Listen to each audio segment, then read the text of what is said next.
Yo, everybody, what is up? Welcome back to another episode of the What Now podcast, and we are switching it up today. Obviously, Spencer and Zach are here, but today we have a very special guest. Zach, tell everyone who we have joining us today.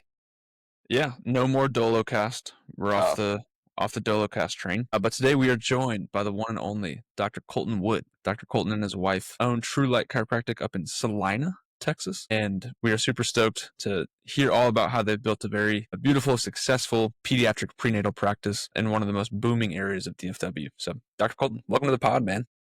Man, I appreciate it. I'm excited to be here.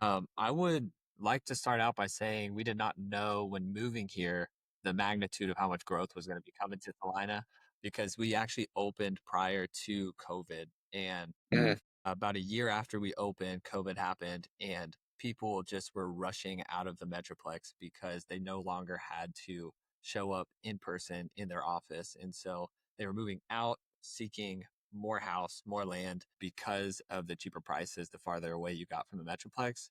And now it's just grown to the point where now the pricing is about similar to the Metroplex. It's basically the Metroplex. Yeah, but the growth has been absolutely amazing. And we are just so grateful to be where we're at in Salina, Texas, land of the Bobcats, home of the free. Nice, nice. For those that aren't familiar, how far north is Salina of like Dallas proper, would you say? It's probably about an hour north, maybe a little less. If you just take the Dallas North Tollway all the way to the end of the Dallas North Tollway, that's Salina. Nice. I think when I actually got to shadow you when I was in school back in like it was like right after y'all probably opened back up post-COVID. I remember taking the North Tollway and it just turned into a dirt road. I was like, man, we're in the sticks. It's awesome. You're up here. Pretty sure the tollway has been finished since then. But yeah, definitely. It's actually extending through Salina now. So nice. Yeah, I also we had just moved and we were going through a bunch of stuff, and in my desk I have this like little bottle of essential oils that has True Light Chiropractic on it. It's like a roller with like a focus blend or something, and I guess Kate got it, and like whenever she would shadow you like right after, I feel like we're like just connecting, but we've been connected for so long. Colton's like he's the unk for us, right? He was like the people that came before us in chiropractic school. So with Kairos training culture and the Ninjas Club and stuff that Zach and I became friends with, Colton and Kelsey were the OGs. So it's just cool, man, just to see you guys and get to know y'all better and see how you guys are growing. So tell everybody a little bit about, why Salina, why True Light, why husband-wife practice? Like, what's your origin story? We could date it back. Let's just go all the way back to my childhood, and then we'll kind of walk through that storyline of how I decided chiropractic in general.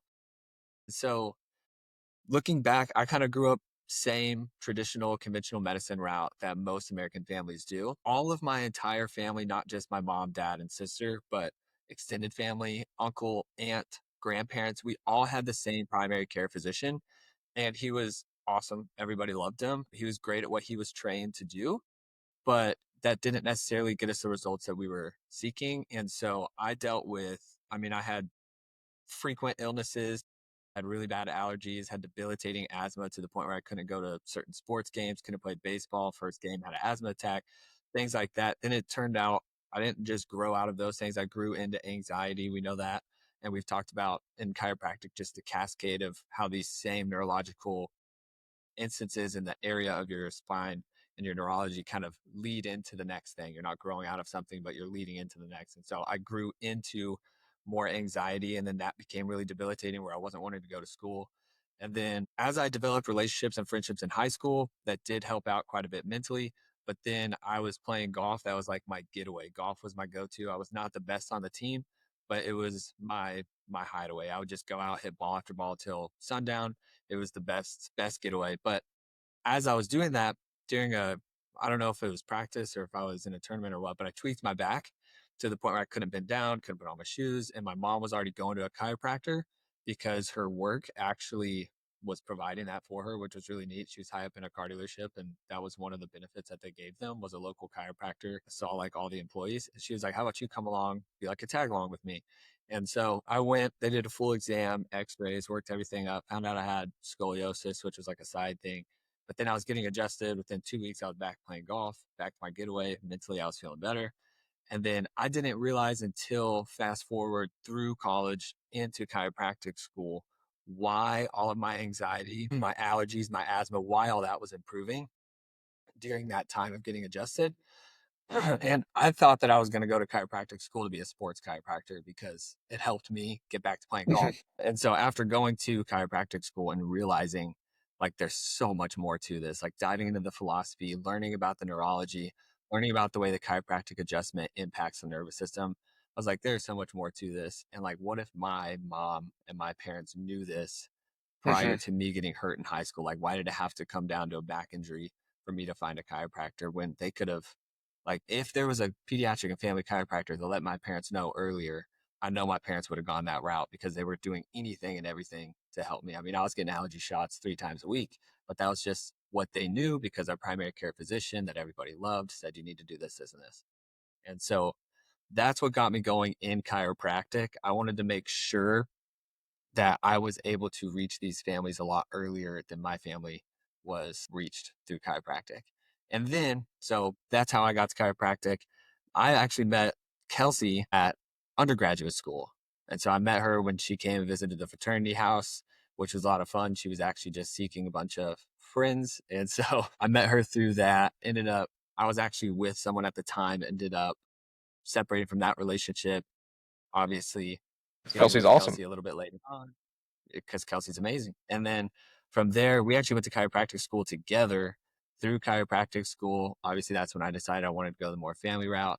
Kelsey always wanted to go the more pediatric and prenatal route. Her ideal client is somebody who's like wanting to get pregnant or already is pregnant. And so she already knew she was going that way. I needed some convincing and learning that I wanted to go the family route instead of the sports chiropractic route. And then we decided on Salina. We actually were planning on going to Austin, Texas, but we went down there like 8 different times trying to just make it feel like home and trying to make it work and looking for places.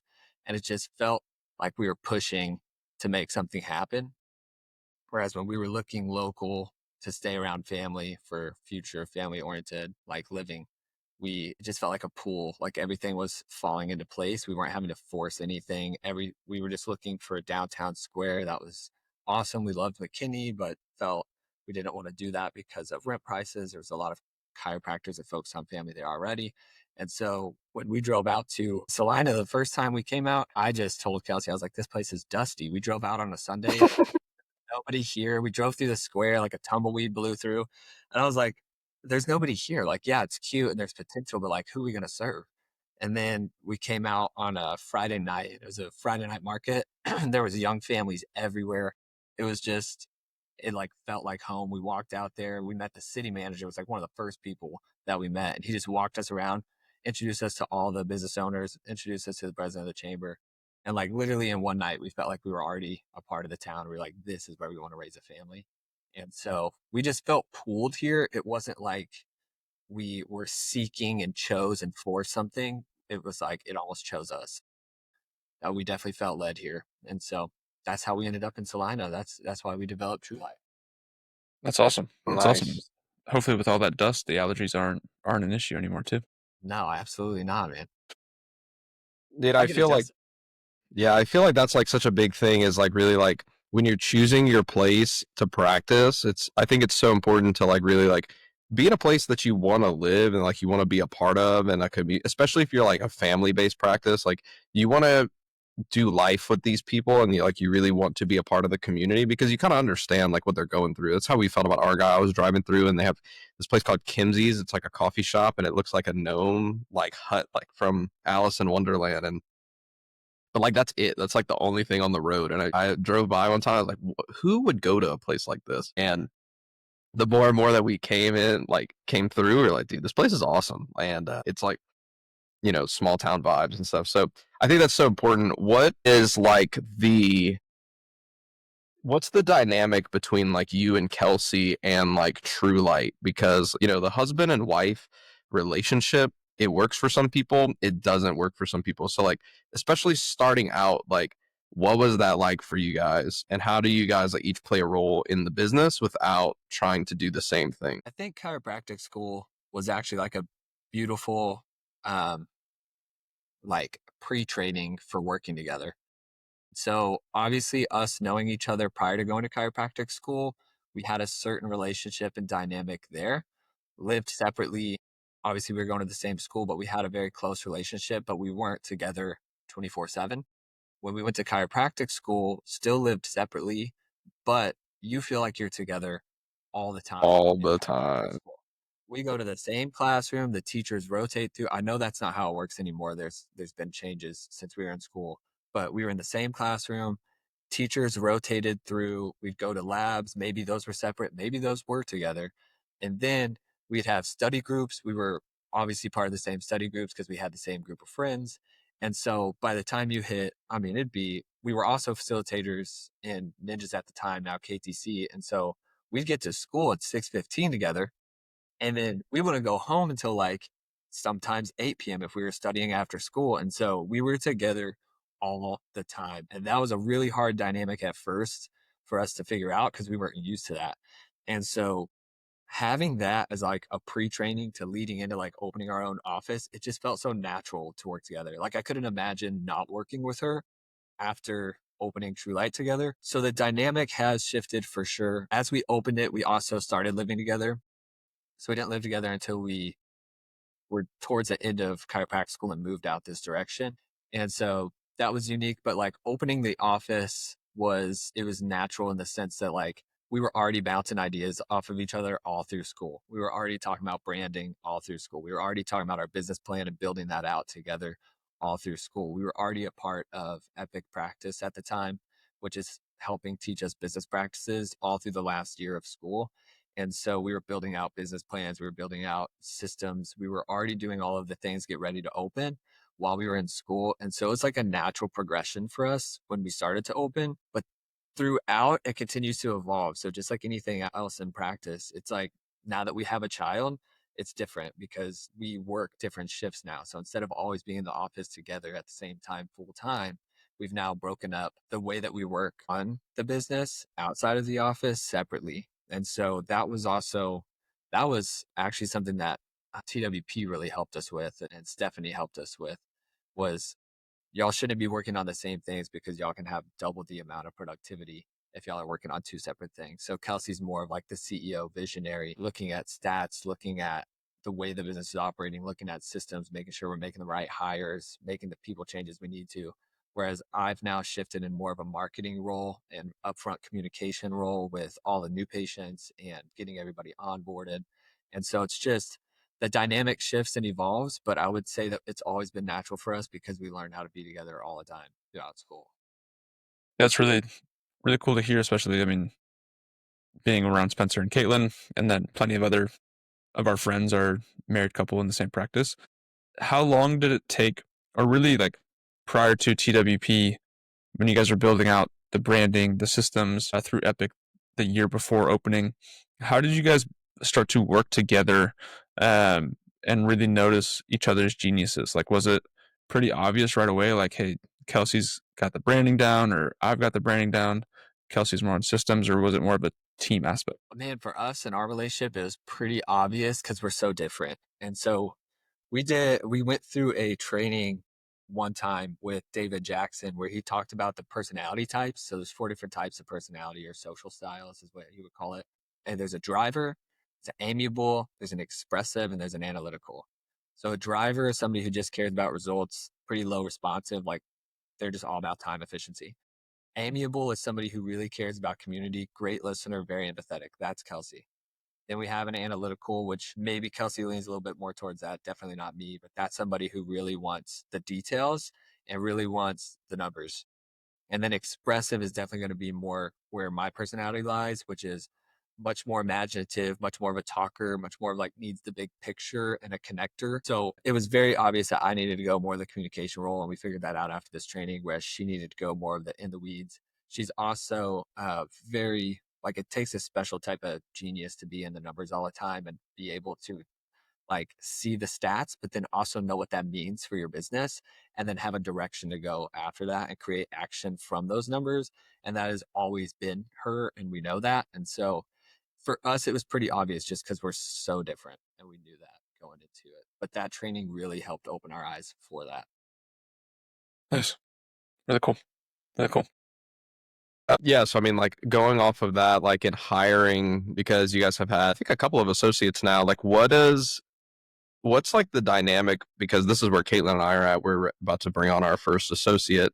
Like, we're about to start advertising to start interviewing for our first associate. So, like, what are some of the things that you guys are like looking for, based knowing your personalities, right? Because I'm more like expressive, and Caitlin's more like of a driver. So like, what are you guys like looking for, like in terms of like those personality dynamics? Like, are you looking more for like culture fit? Are you looking for like social, like team, like social styles fit, just competency? Like, what are you guys looking for that? For the associate role, primarily a cultural fit. The personality type, you can really start to just like, once you take them through that training, they'll be able to see really who they are and how they communicate. And the rest of that training is actually how, once you figure out what social style or personality type you are, it's how to communicate with the other personality types from that lens.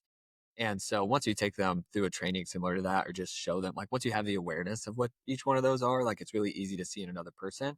And then they can just kind of like flex a different personality type for them. So like, neither one of Kelsey or I is really like a driver, but like we figured out how to flex that muscle, or like when we need to become more of a driver, like you can always do that and then just go back to like what your normal state is. But for an associate, definitely looking more towards a culture fit. Personality type we can always figure out as we go along. But I feel like it's different for each practice. So like, if you don't have, I believe, like if you don't really have like an expressive on your team at all, you should probably be looking for some type of expressive to create a really good connection. But a lot of the best associates are going to be amiable because they're so empathetic, such great listeners. Like, patients respond very well to somebody who's amiable. And really, a lot of chiropractors are amiable because we care about people. So with that, when you're going into interviewing and those sort of things, are you asking specific questions that would let you know if someone's more amiable?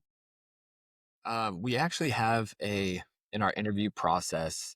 So we have them do first, they send a resume and a cover letter, and they send it separately than just like from whatever, like say they found us on Indeed or social media or whatever. They're sending this separately to make sure that they're following instructions.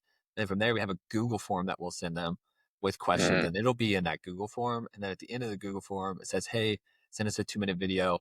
Let us know what you are most excited about for this job, what brought you to chiropractic in the first place, and then like a fun question like, what are 2 of your favorite books, or something like that. So just kind of like, you can see a little bit more about them that way. Um, and then from there, we move into an interview. And so we already know the personality type going into the interview. So sometimes they don't understand the question though, because you can pick multiple and they'll just pick like all 4. And then so like going into it, you just kind of pick up on their personality type. We don't typically ask them past that Google form. Nice. Yeah, okay, so like one of the things that to me that like really stands out about True Light is obviously like your branding, right?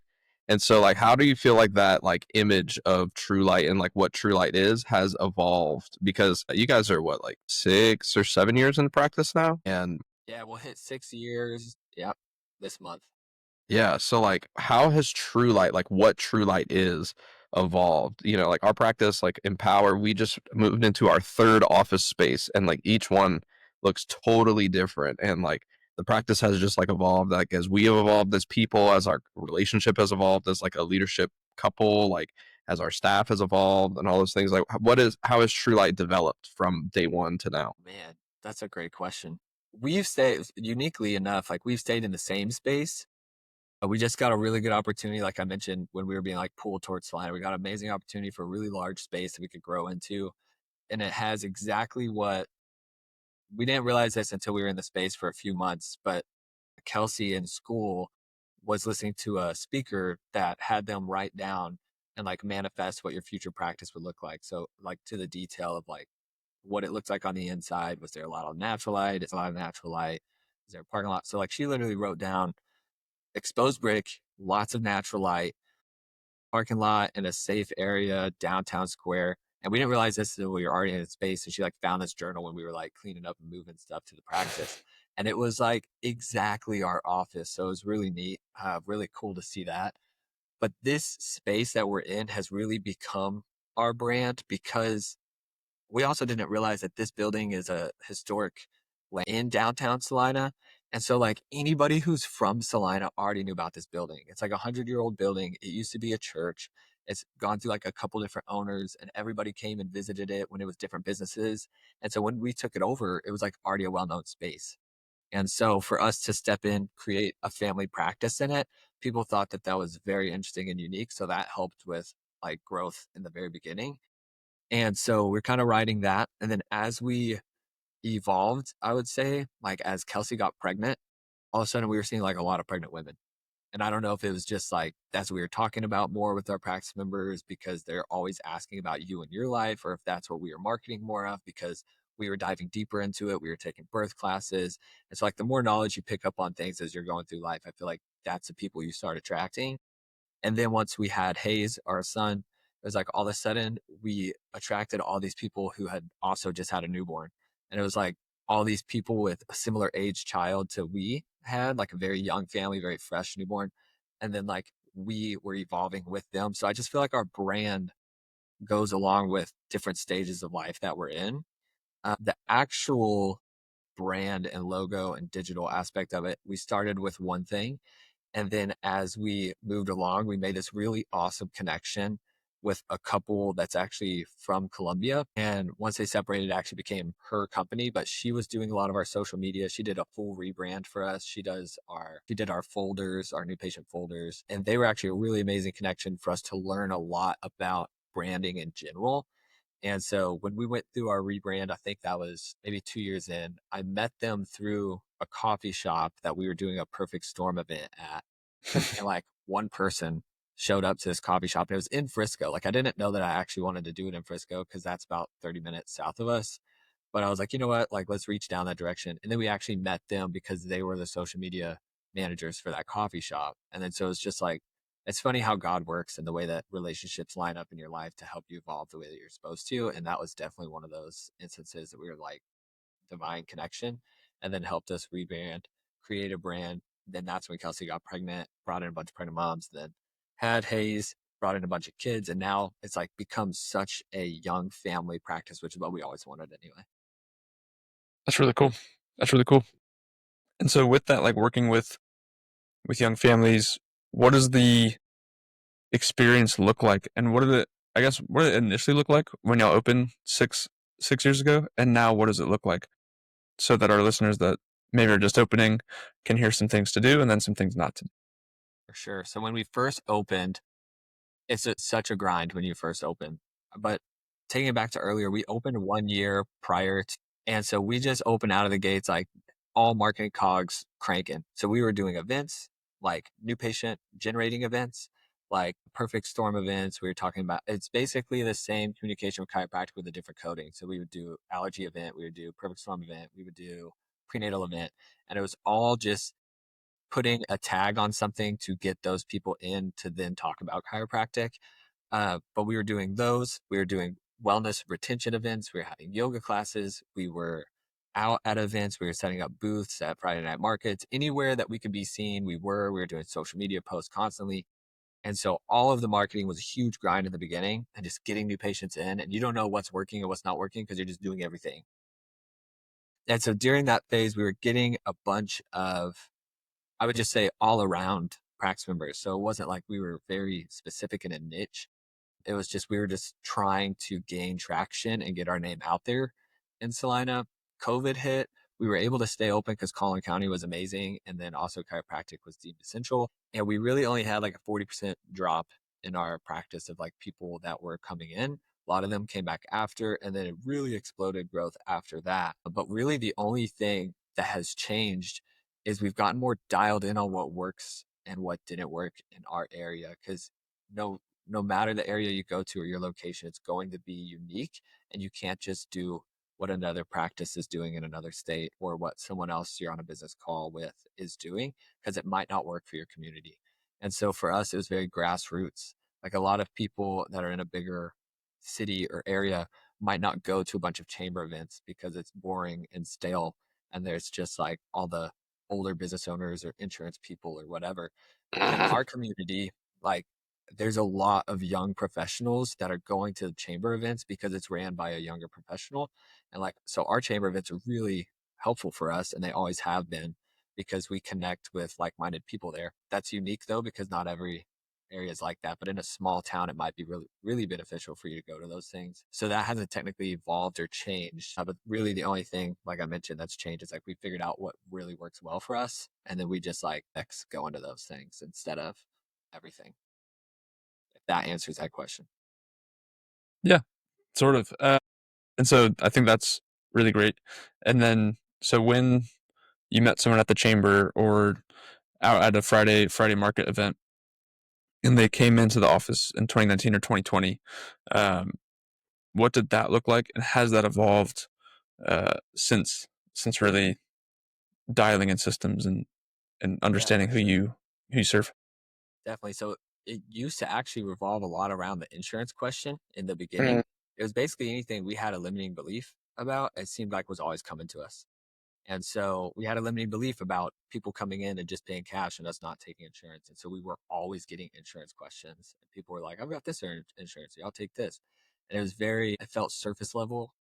Whereas moving past COVID, people having more of a shift into like a natural holistic thought process, or at least questioning the normal paradigm of healthcare, we have that question significantly less. Hardly anybody really comes at us with that, but it's also because our systems have evolved and changed, and that objection's overcome on the first phone call. So like, I don't ever hear it, but our front desk probably does, but they just overcome it. So um, that's definitely been a huge shift from 2019, 2020. When you meet somebody coming into the office, they're definitely looking for the benefits that they're already paying for, whereas now they have a different value towards what we do, so they don't even question that. Dude, I have a question for you. Okay, so in the pediatric and like family space, right? Especially when you're like in the nervous system conversation, you meet a lot of families who are on like their last end for whatever they're coming into, right? And I feel like sometimes it's not like to downplay like the lower back pain stuff, but I feel like a lot of times like for these kids who like the perfect storm kid, honestly, I feel like the perfect storm kid is a lot easier to talk to than like the colic and spit up kid or like the tongue tie kid, because the perfect storm kid, you just say it's like their nervous system is completely overwhelmed, and every time that they get overwhelmed, they do X, Y, and Z, and that's it. Like that's like I feel like for me like a pretty simple conversation, maybe because I've studied it more than everything else. But like when you have these parents who are getting like zero sleep and they could care less about the nervous system, they just want their kid to shut up and go to bed. What do you got? Like, how do you, because you're the communications guy. So, like, how do you close that gap and let the parents know that, like, everything will be okay? Because, and like, especially in the situations where it's like the kid who's like Pitocin induced like not failure but like unsuccessful Pitocin induction turns C-section with the lip tie and now has a flat head and the baby is on like GI supplement formula stuff. How do you like close that gap between like super distraught parent and still like not be like symptom chasing of like we just want them to stop spitting up, we want to and like regulate their nervous system? Like what's that talk like? Because I feel like for us we have a ton of parents like that, and it's always awesome on the back end to see how like well the kids do, but the biggest hurdle is like this is actually something that can work and like will be beneficial for your kid. Absolutely. So that I love that question because that's what we do with every new patient consult, right? So almost every parent is coming in just like that by the time they get to a chiropractic office, or they just heard like, hey, my friend told me a chiropractor could help with this. I haven't slept in a week or two because my baby like literally doesn't sleep, or they just seem so uncomfortable, or they're just like always tense and they have clenched fists, or when they go to the bathroom, they're so upset and you can just tell they're trying really hard, but they can't go. They haven't pooped in 10 days. Like those types of things, like you're mentioning. When the mom comes in, I'm basically first asking everything. I'm like, tell me everything. The more I know, the more I can help. And so we're going to first start with your birth story. Like, what was pregnancy like? Like you mentioned, like Pitocin induced, like prior to that, like, did you have a big move? during pregnancy, like what was happening while you were pregnant that could have stressed your system because you and baby were one. So if you had cortisol just rushing through your body, guess what? Baby did too. They're pre-wired for the stress response in this protective survival state before they ever come out. And they're cramped in that uterus as they're growing. And so talking with her about pregnancy, talking with her about the birth process and how that's physically stressful, I barely even touch on that. I'm like, I don't have to tell you that that's a physically stressful process. You know that. You're the one that went through it. I You just went through watched. it. Yeah. And being a man, like it's very easy for me to connect with a mom in that sense of like, I could not imagine doing that. And so knowing that you went through that physical stress, you know it's stressful for baby too. Coming through a vaginal canal, or even if it's C-section, even more physically stressful. That's how I'll communicate it to them because they're being assisted out. They're having to be pulled out. Yes, that was necessary at the time, but now it's time to unwind all that physical stress. It's time to unravel all of that that was happening in their body because it's still there. Your nervous system forgets nothing. And so when I start that conversation, I'll ask them, like, do you know what system controls every other system in the body? What's controlling their digestion? What's controlling their sleep? And they'll sit there and think, and they guess a system, or they'll say the nervous system, which is great. But if they didn't get it right, I'll be like, close, but what's controlling that? Like, what's the boss? And they'll always say the brain. If you ask what's the boss, everybody says the brain. And so it's like, perfect. Yep, you're right. The brain is perceiving. The job of the brain is to perceive its internal and external environment. So anything coming in, your brain perceives that, and then it coordinates the response of your entire body. This is super important in babies because whenever they're coming out, there's a bunch of physical stress normally placed on their upper cervical, upper neck area that controls all the things like sleep, all the things like digestion. So getting them back in a calmer state is going to help all of those other things. So we've got to get their nervous system out of this protective state, this survival response. And then when they like, we'll explain the survival response sometimes it's like if a burglar came in your house and tried to take your baby, that adrenaline shot you'd get, that is your survival response. That's your gas pedal sympathetic state.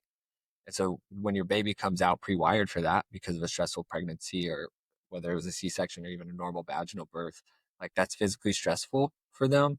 And 80% of the time we've got dysfunction up here. And so they're already pre-wired for that state. We got to get them out of there because if your body's in that response and you're chasing down a burglar, you're not worried about stopping and going to the bathroom. Your body's not worried about slowing down and going to sleep or peacefully digesting. Like all of that stuff happens on the other side of your nervous system. And you can't be in both at the same time. So through time and repetition, we're going to adjust, we're going to unravel, we're going to decrease all this physical stress in your baby's body, and you'll start to see the change. And when you start to see the change, we're looking for things like those clenched fists are calming down. You might see them take deeper breaths. You might see the grimace that's just always on their face start to relax. Like those little things are what we're looking for in the beginning.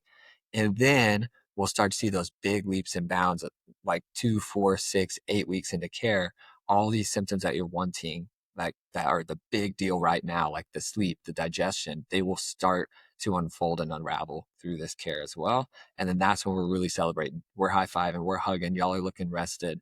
And that's what we're really seeking. But it's just going to take time. It's going to take repetition. It's going to be an up and down journey. We're here with you.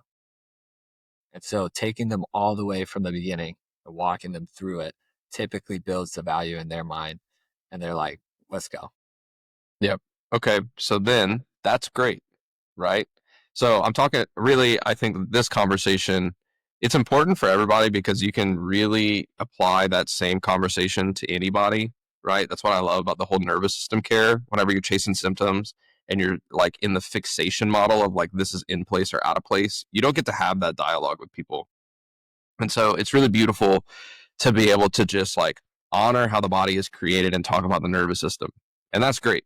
And that always lands with mom. And so now you know where I'm going with this.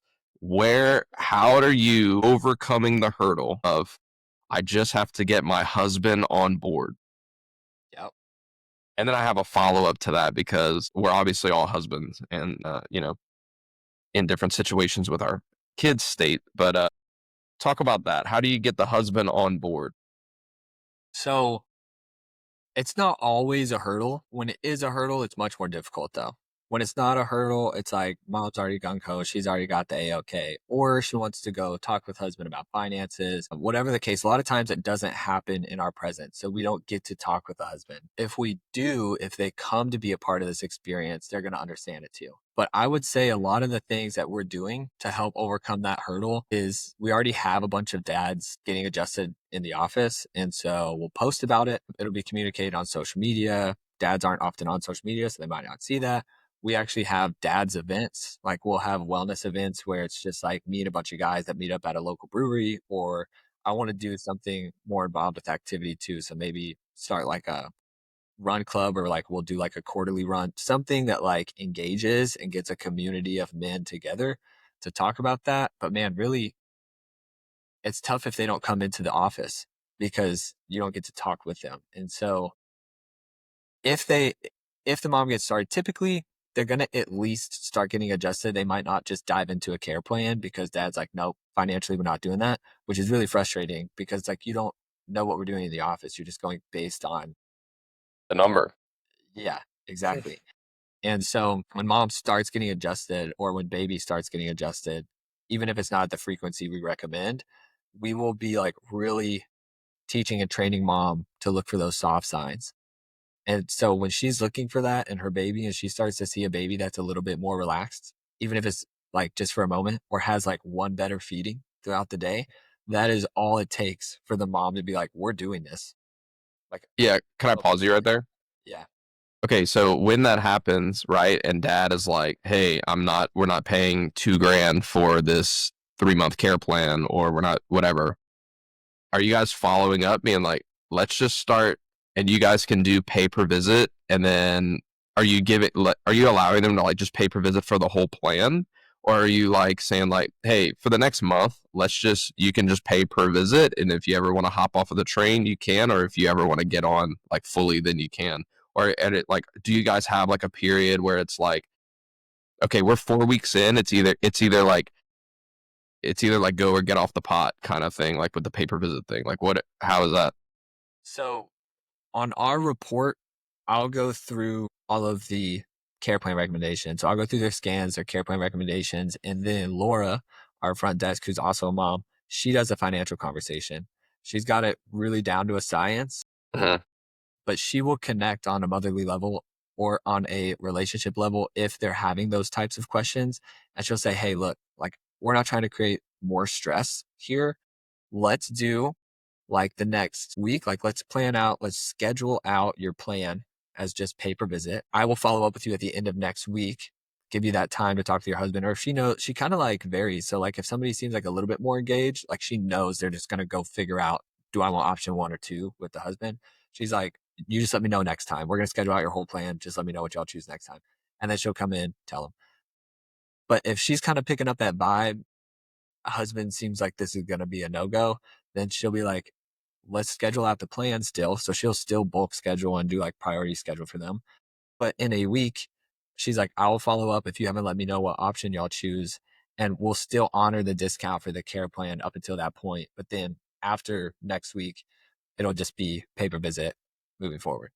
And then obviously, if the mom comes back 2 weeks later and she's like, hey, dad's down with it now, we're wanting to sign up, she's still going to honor that discount. But that typically gives them a timeline of like, y'all figure out your stuff at home and then also give a little time to see a little bit of progress.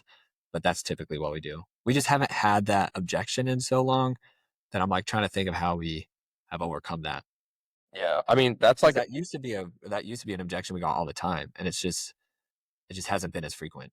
yeah, that's like where Kate and I are kind of at. It's like, because we adjust on the first visit, because we've just seen so many parents like be so distraught, and for them to come and spend an hour in our space and to us tell them how much we're going to help them and then send them home without an adjustment, I thought it was kind of tough for us. Maybe that'll change, because I used to not adjust on the first visit, and then I was like, dude, this baby like really needs an adjustment. And like when you can literally like, when the parents are like super skeptical through the first visit, and you're like holding their baby, and you like could watch the baby go from like this like super tense ball to like literally melting in your hands, and then you hand the baby back.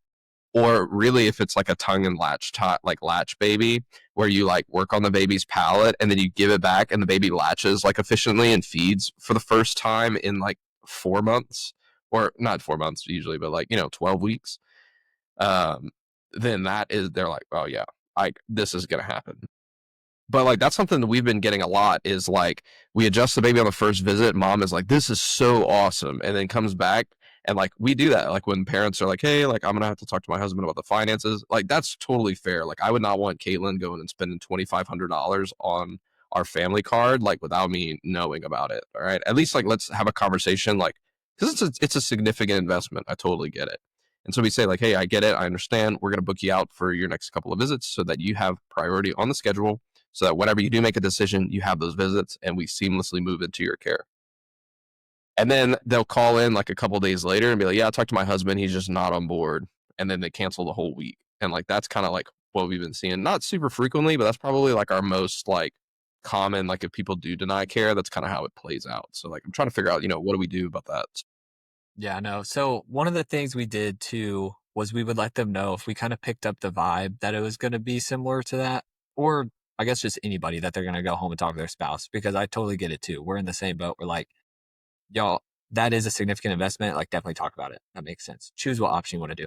But we'll also let them know, like, if your husband has any questions about the care or the financial investment, like we would love to talk with him. So like have him give us a call, or if it's a question that you feel like you can't answer, you can call back and talk with us. Either way, like we're an open book. It's more about y'all's care than the financial investment. So we will figure that out and be flexible with you. So just give us a call if y'all have any questions. And so to just like really let them know, like if he has questions, let him feel open to call us too. And honestly, just doing that, I don't know if their conversation changes or what. We haven't had a dad like call in with questions, but the dynamic shifts, and like maybe he'll show up on the next appointment and just see, or we'll be like, have him come to the next adjustment and see what we're doing.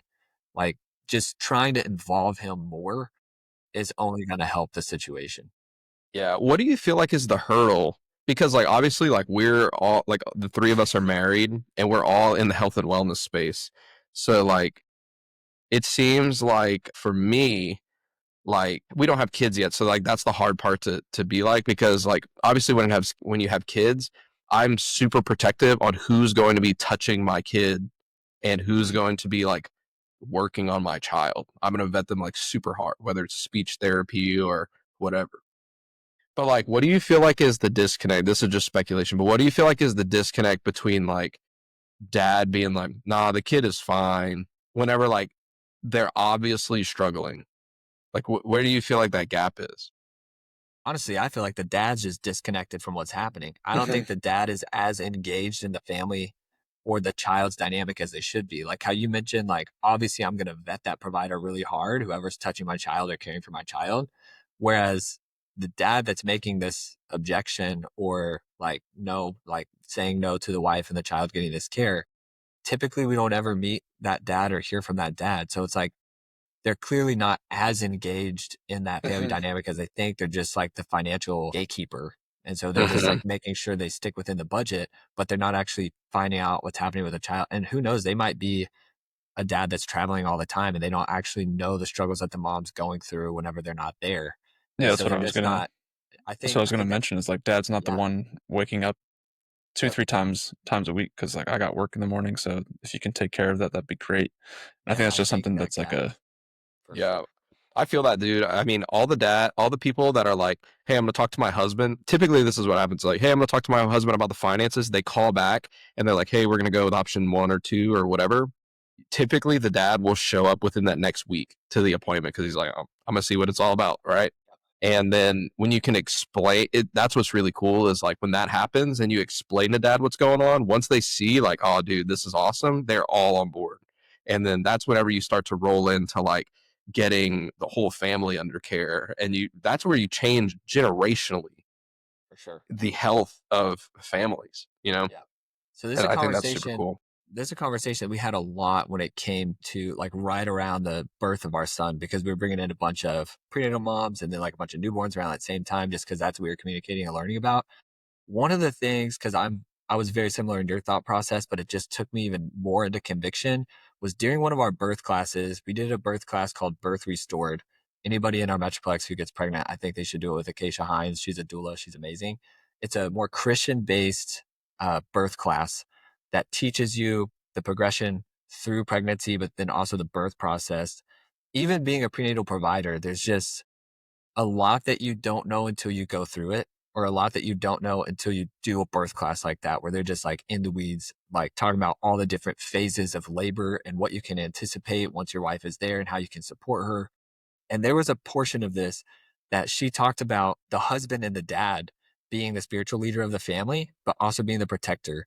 So, like, when you have dads that are pushing more towards having a hospital birth, because that's like what they've known and that's what they're comfortable with, rather than a birth center or a home birth, it's just because they don't have the education on what a birth center or a home birth can be.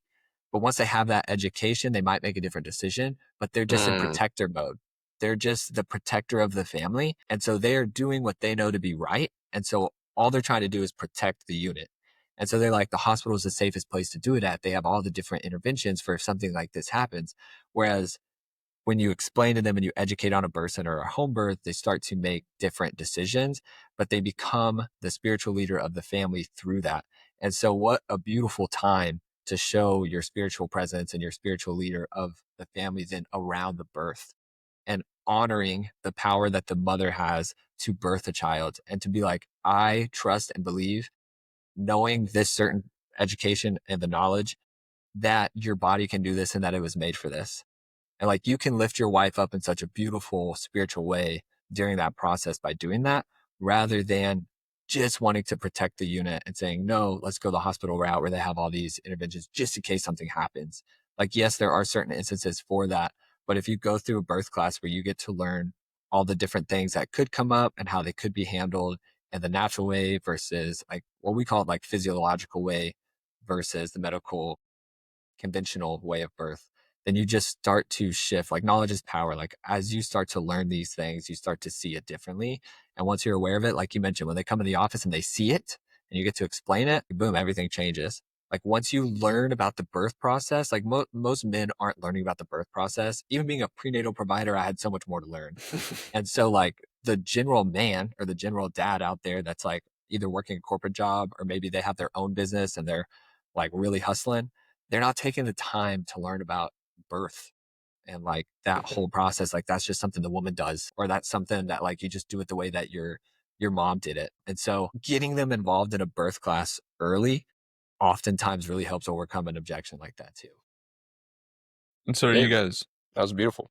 Yeah. Yeah. And are y'all hosting those birth classes at True Light, or is that something you like invite them with you somewhere else? I normally just tell them about Birth Restored because Acacia, I don't know that she's doing it at any other location yet. She just had one location near her. She lives in McKinney, I believe. I'm not actually sure where she lives, but that's where she was doing the class when we went to it. Okay. And I know that she was actually just starting to get more doulas to do the classes underneath her. So it might be spreading throughout the Metroplex, hopefully, because it was a really That'd be super cool. Yeah, the girl that we just hired to be our second CA, she's also a doula, and that would be a really cool thing to offer, especially now that we have this like massive house. heck That'd be yeah. a really cool thing to do. Yeah, Birth Restored. That's what it's called. I'm actually going to reach out to see if she's doing it in any different location now because I would love to host it here. Yeah, that'd be sweet. Nice, Definitely. man. Okay, well, that what you got, Zach?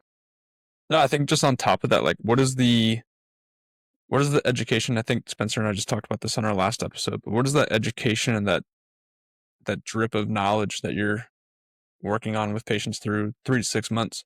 Like how are you one balancing that fire hydrant? Because I feel like, and maybe it's just something I don't know about from y'all's perspective, but like in a pediatric prenatal, there's so much information you gotta like be spewing out there.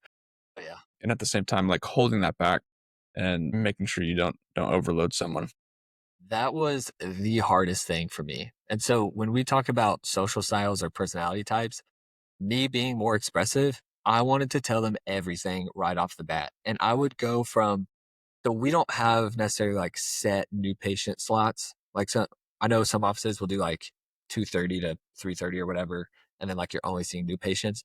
Ours, we will work in when there's availability throughout the shift because we have 3 doctors now. And so like me being the main communicator, we'll just shift everybody onto their schedule whenever we need to get a new patient in and I'll do new patient. So I will go from like high speed, high volume, super exciting, open adjusting flow.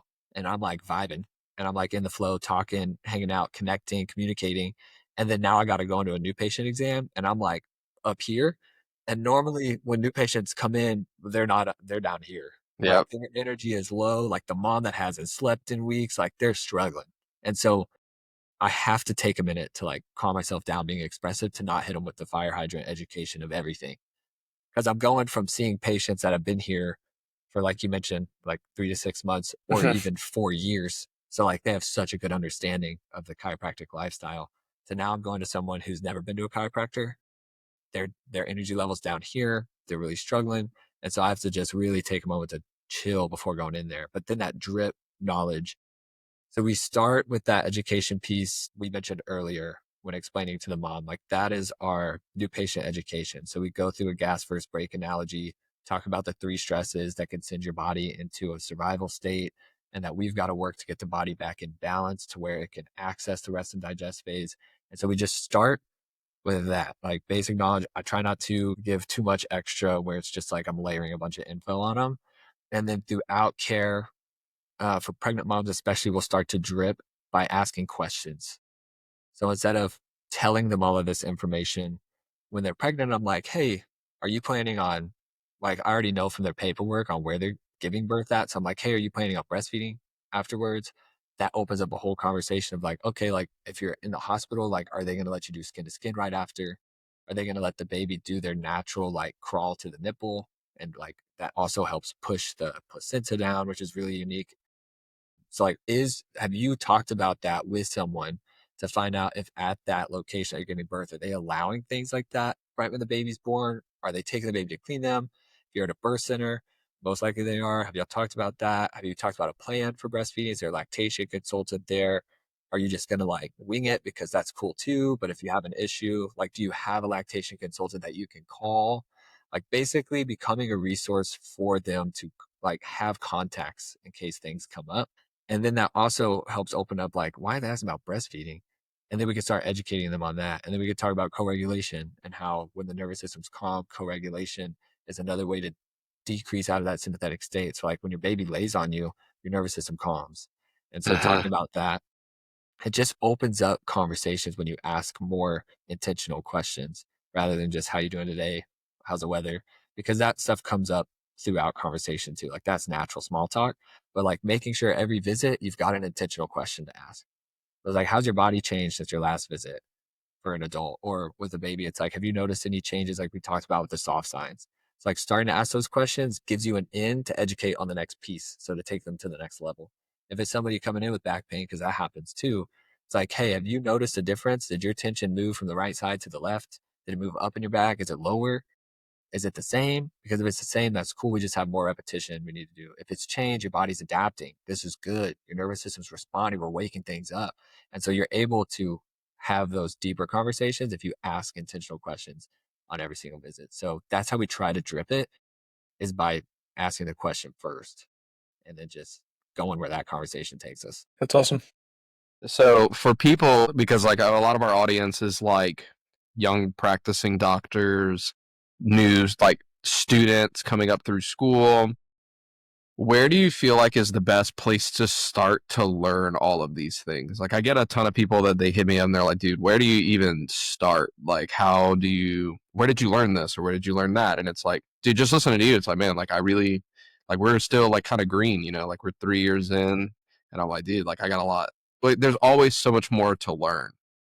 And so like what are some places that you would push students to start to learn about prenatal pediatric practice? Because I feel like the gap, like you can come out of school and like really help a lot of people with lower back pain, neck pain, and then you can like kind of advance your way into more specific things like Zach has like for his practice.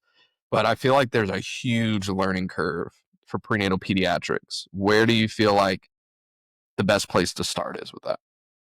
Man, finding any possible seminar that you can get to or any possible training that you can get to that has to do with prenatal pediatric is to learn from the way that that doctor communicates.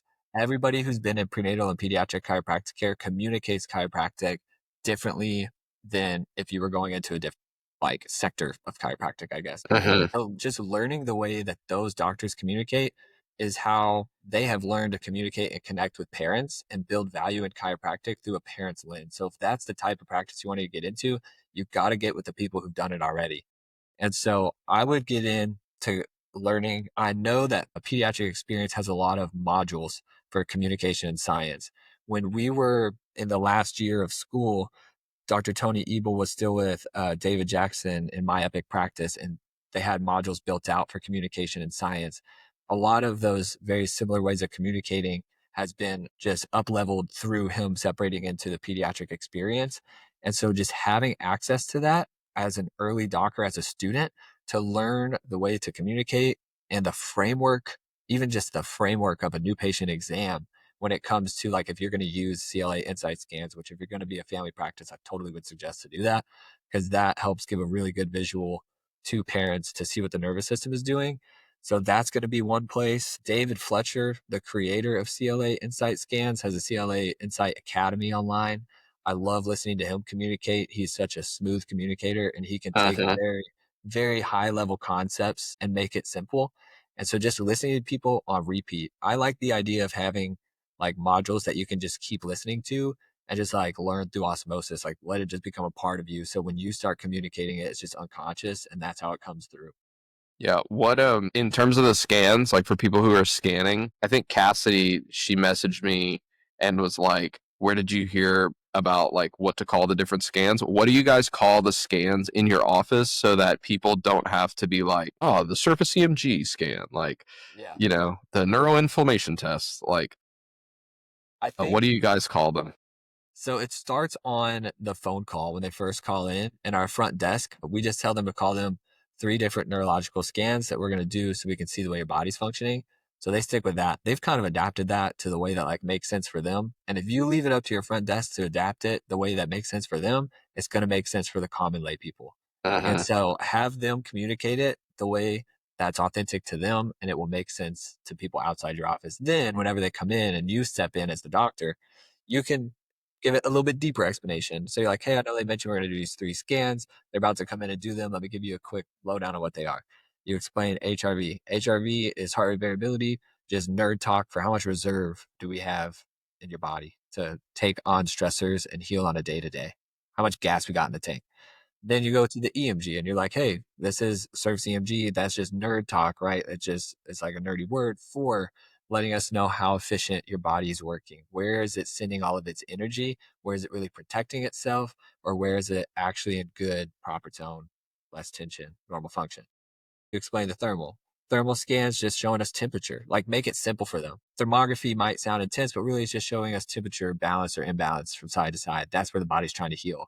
So we're going to find these areas, work with these scans and what they're showing us, make sure we reach your goals. So just making it simple for them, like take those big concepts once you walk in, make them simple. That's awesome.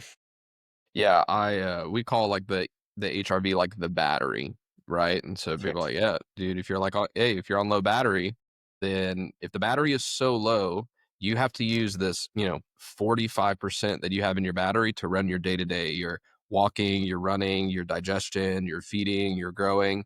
And so if baby is on low battery and it takes all of their energy just to breastfeed, well, then they don't have enough energy in the battery to digest and heal and all that stuff right? And if they're in the sympathetic state, they're dumping all of the energy out of the battery and they're not getting into rest and relax, which is helping them charge their battery, right? And then, so we talk about those kind of things. And we have a lot of people because Charles Schwab is like really close to us, like the Schwab HQ. So we have a ton of people, especially dads, that are like super stat and like tech driven and then like what I find is funny, like when you have like the Schwab dad that's also like kind of crunchy, he's always like, I don't know if I want this technology to expose my baby to radiation and like those kind of things. Like we get that hurdle a lot. They're like, are they safe? Like, do you have a lot of EMF that comes off of these things? That's so interesting. Yeah, like we have a lot of like pilots and Schwab dads are like our biggest, like that's our like when we talk about like what does dad do and stuff, like we have a lot of pilots, a lot of Schwab dads. So See they're those like super pilots.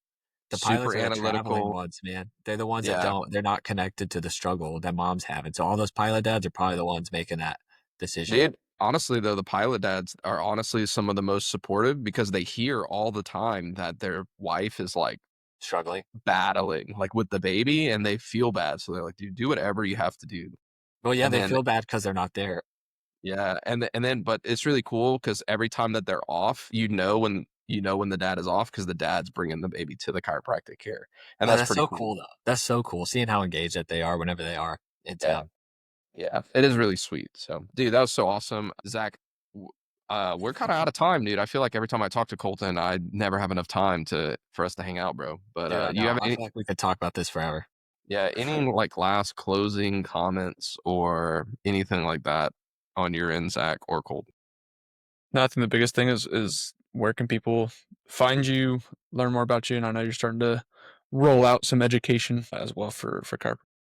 Yeah, for sure. So you can find me on Instagram. I'm Dr. Colton, or you can find True Light Chiropractic also on Instagram. And it's just True Light Chiropractic is the handle. I would suggest following us there.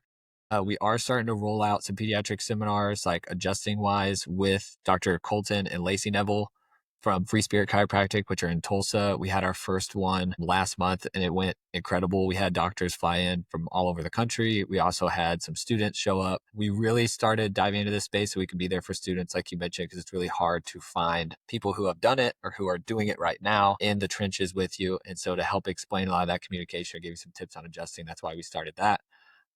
So yeah, find us on Instagram, and then we will be blasting out another one of those probably towards the fall of this year. If not, we'll be doing it at the beginning of next year again. So absolutely follow us there. Awesome. Would definitely recommend knowing the brains of you and the Nevilles. I think that's powerhouse team. Yeah, if you guys don't know who the Nevilles are, check way back in the podcast episodes. We have, I think, like an hour-long episode with both of the Nevilles. So, bro, Colton, as always, it's cool to hang out with you. It's a pleasure. Thanks so much for being on the show. And yeah, you guys give Colton a follow and stay up with True Light. They are legit. So we'll see you guys next time. Peace. Appreciate y'all having me. Y'all have a good one.